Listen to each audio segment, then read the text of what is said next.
Do you know why some people struggle with being faithful in relationships? Until you've experienced being on the other side of a committed relationship, you may find it hard to fully understand trust. Some women are skilled at maintaining secret relationships with others. They may keep connections with people you'd least suspect. Sometimes they go on business trips or have interactions with others, but they may try to hide those memories when they return home and then question their partner about unanswered phone calls during their absence. Clown world, I know. Women these days get more attention than ever before. The two biggest temptations for men are money and women, and if you are to choose just one, you'll always pick money over hoes, right? The ROI of dealing with modern women is zero because they're always shit-testing you to make sure you're the best man, and any tiny mistake you make is enough for them to kick you to the curb. While they want you to accept all their flaws, including the fact that they can turn down other men's attention. But here's the problem. Many of you blow relationships with quality men because you don't know how to be in a committed, faithful relationship. You don't know how to turn the TV off. You don't know how to shut down all other outside attention from men and just focus on one man. So you're always keeping all your doors open, all your options open, so you never really have time to bond with this man. And he's into you, talking to you, dealing with you. Men are not that complicated. When we choose somebody, we choose because we're trying to get on down the road and build and do life. But you still got 11 million things. Women are not trained to be faithful. These days, women are selfish creatures that only think of their selfish interests. The man's needs and even the stability of the family they've created is less important than their big-ass egos. In today's video, we're talking about why women have ruined relationships, hypergamy, and why men are done with this. Stick around because I'm sure you're going to love this one. But before we go any further, let me share the comment of the day.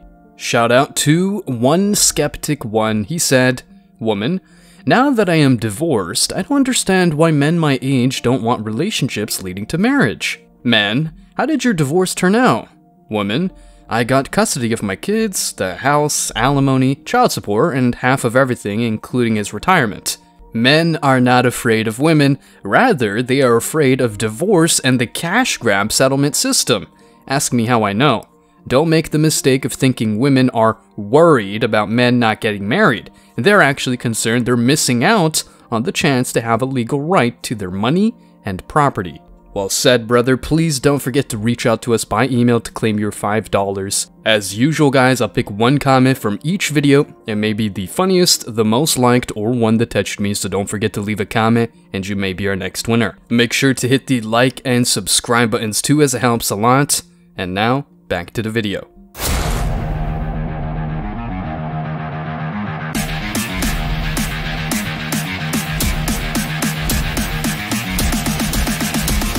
Embrace your masculinity.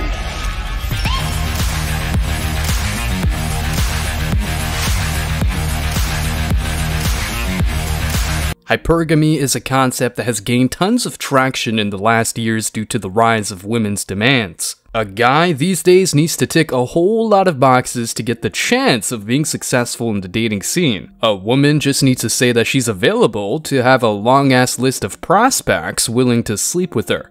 Note the word sleep, not marry. More on that in a second.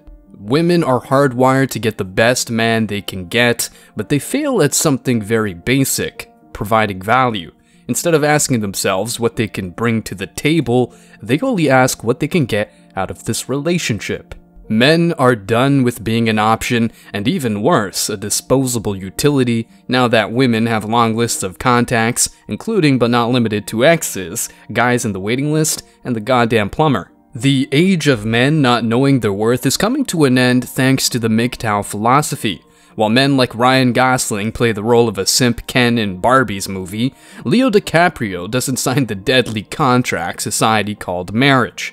You might not even consider the idea of dating anyway, but look, getting the milk for free is way better than taking care of a cow that even mocks you.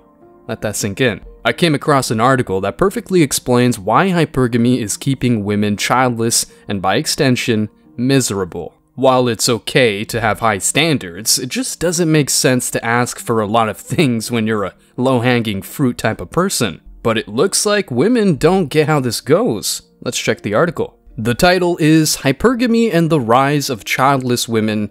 I quote, "Once, having drinks, I got into a somewhat animated conversation with a friend over a statement I casually threw out. That, contrary to popular belief, women actually initiate the mating process. They make the first move.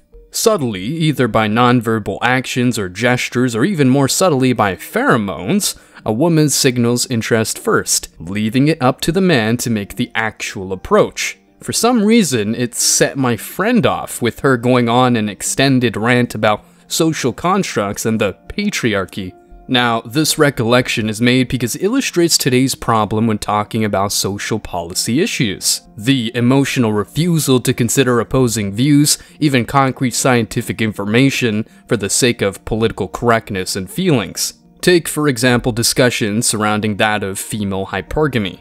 Hypergamy, so say psychologists, including Jordan Peterson, is the inclination of women to date across or up. That women prefer dating men that are at least their equal or have more in terms of income, status, or looks. So far, if you're into the red pill and MGTOW, this ain't nothing new under the sun. Women initiate the mating process? Yeah. They give a lot of signals, in particular mixed signals, that the man needs to understand like a goddamn pro to get in their pants, take her to the altar, or wherever. Women are hardly clear about what they want. They don't voice their thoughts, unless they're hoes who just want to get their body count through the roof, of course. The political correctness mindset is another scam. Let's call a spade. You know for a fact that women cover up their hoe behaviors by saying things like they're getting to know themselves, they're exploring, and whatever. Men don't want to be treated as an option while they're trying to be faithful to a woman. The benefits of being monogamous in the first place are nowhere to be found, so men can spin plates or just give up on dating. And if you ask me, the second option is way better than getting played or screwing some holes and getting STDs. So what I'm saying is that a lot of the things you guys bring to the table are things that men bring to the table. So why would a guy look for his mirror image? Why would he want that, realistically speaking? Men want to date women that are women, not women that behave and act like men a lot of times. And unfortunately, when you make a lot of money or you have these traits, it tends to masculinize you to a bit. I definitely don't act like a man on my OnlyFans. I mean, well, that's kind of, that's another thing too. If you're involved in certain professions, that's going to also hurt you with finding one of these guys. So what do you want to do? You want to get a girl that... So what do men want? Well, what did we say before? A big thing for men is being respected by their peers, correct? If you walk into a room and your girl has her butthole on the internet for $3.99, a lot of guys are going to look at you and laugh at you. Because a man is judged by his woman to a degree. Or they're subscribing and paying for it. Yeah. And they see that guy way much more like he's a boss. You got her, and she on your command. That's not how men think. That's not how men think. It's shameful. It's shameful for another guy to go look at your girl fully naked. That's shameful. Hypergamy is real no matter what they say. So, if women get offended by this truth, well, they should do some work on themselves, just like fat men go to the gym to lose weight to get a chance in the dating marketplace. Self-improvement is in reality a thing women don't give an F about.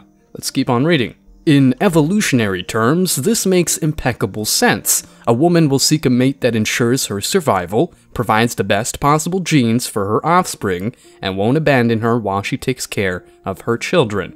Income, status, and education are essentially evidence of intelligence, perseverance, and overall good health, including the psychological ability to commit. This necessity was more apparent in really primitive days when humans had to hunt to survive, all the way up to a bigger part of the last century when women were not allowed access to education or work. However, in these quite supposedly egalitarian times when there are more educated, working, and independent women than at any time in history, hypergamy should not be a thing, right? Wrong. As psychologists and sociologists are finding out, hypergamy is even more deeply embedded in women than ever before. As per Wither Hypergamy Institute for Family Studies, January 29, 2020, hypergamy turns out to be a stubborn thing. It seems that the highly credentialed alpha female still prefers a mate above her pay grade. In one of the most widely cited papers on the subject, demographer Yue Qian compared couples in the 1980 census and in 2012 American Community Survey. She found that during the intervening decades, though wives became more likely to marry down in terms of educational achievement, the tendency for women to marry men with higher incomes than themselves persisted. In fact, women with the same or more education than their husbands were more likely to marry up. As you can see, women are raising their standards mainly because they're getting higher education, something that men are not even attracted to in the first place. But anyway, let these women feel like they're the shit just because they have a gender studies degree. Let's keep on reading.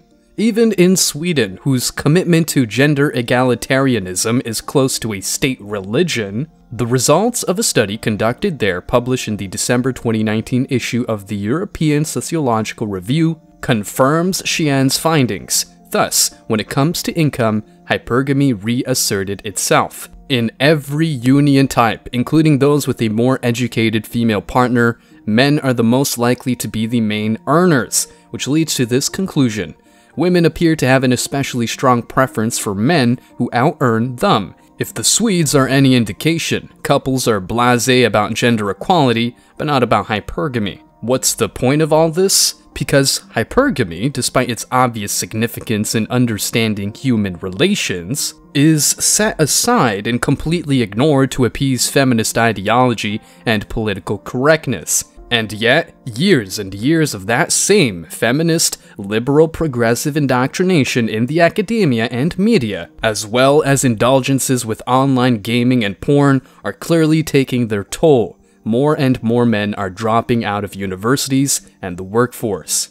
In the US, for example, the number of working men aged 25 to 54 dropped from 96% in 1970 to around 88% in 2021, with non-college educated men working even fewer at 84%. Also, American colleges and universities now enroll roughly 6 women for every 4 men. This is the largest female-male gender gap in the history of higher education, and it's getting wider.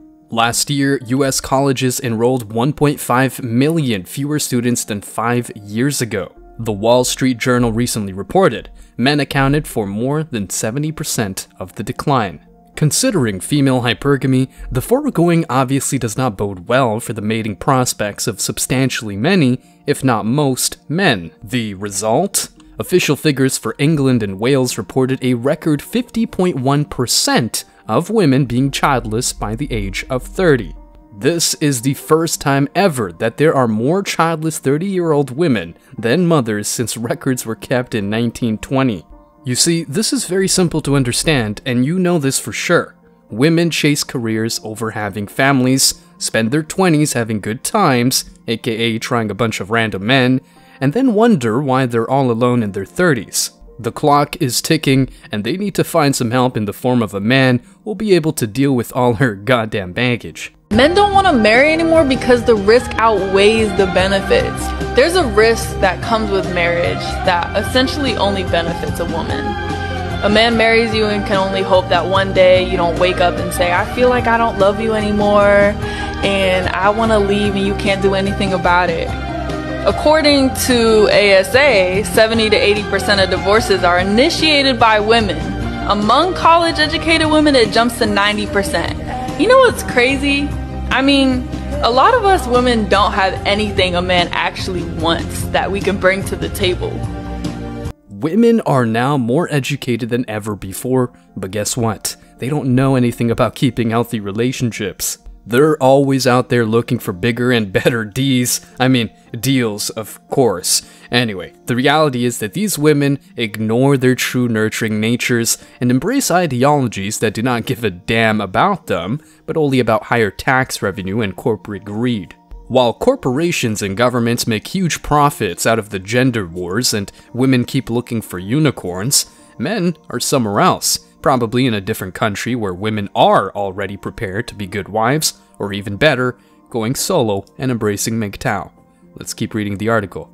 Add the fact that social media has given women even greater options, if only illusory, to date across or up at the global scale. This, ironically, however, permitted a smaller number of men to corner the sexual market, the number of available women enabling such men access to casual sex and irresponsible behavior. depriving a substantial number of women the benefits of a committed relationship and leaving an even greater number of men feeling sexually inadequate, frustrated, and alone. The negative consequences for society are quite apparent. More broken families, more dysfunctional relationships, more depressed and mentally unhealthy people, less productivity, less social stability. Some experts, culling data from the United Nations and the Pew Research Center, are predicting a possible baby bust or even zero population growth by 2100, or worse, a population collapse. The lesson here is that when discussing issues of paramount societal importance, particularly about marriage and the family, including discussions about contraception, divorce, and same-sex marriage, it is best to keep a level head and focus on scientific data, logical experience, and reality. A wise man once said, "Facts don't care about your feelings." Any conspiracy theories that you've heard, like, or seen on the internet that you think, that could be true? That gods are loyal.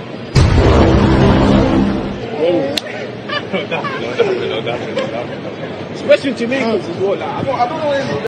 The fact is that, well, women are not doing anything to make relationships work. This is funny, isn't it? I mean, men have access to casual sex and have irresponsible behavior, but it looks like these women can't be held accountable for choosing these alphas who get a huge share of the dating marketplace. This just doesn't make any sense. The population collapse issue is a whole nother story, but it makes sense. If people don't have kids, mostly because women don't want to settle down with any guy, well, there will be no procreation, and let's not forget how rigged the family law system is. Getting ripped off during a divorce is not cool. The hard-earned money you've got doesn't deserve to be wasted on a hoe that cheats on you or dumps you because you're not paying for a $1,000 meal she wants to have. Anyway, stay strong, guys. As always, I wish you tremendous success.